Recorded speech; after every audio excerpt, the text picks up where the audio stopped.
अच्छा भाई, एक और मज़े की बात मैं आपको बता दूं जो बहुत इंपॉर्टेंट है। मैंने आज से कुछ वक्त पहले कुछ प्रॉपर्टी वाले, स्पेशली जो पाकिस्तान में प्रॉपर्टी में इन्वेस्ट करके समझते हमने बहुत बड़ा कोई तीर मार दिया, बहुत कमा लिया।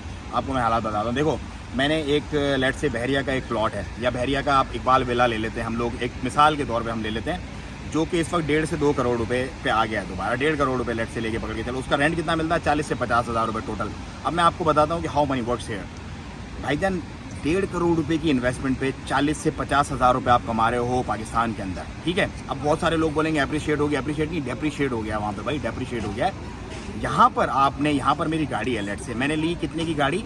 3,000 रियाल की। 3,000 रियाल तकरीबन 21 लाख रुपये बनता है। 21 लाख रुपये की गाड़ी का मुझे 1 लाख रुपये रेंट आता है, 135 रियाल जो कि बनता है। सो 1.5 करोड़ रुपए में मैं तकरीबन 7 गाड़ियाँ ले सकता हूँ और 7 लाख रुपए कमा सकता हूँ 1.5 करोड़ रुपए से। और मज़े की बात बताऊँ, और मज़े की बात एक और बताऊँ, गाड़ी जो है वो डेप्रिशिएट नहीं करती, पुरानी जितनी होती रहती है, थोड़ा सा स्लाइड सा उसमें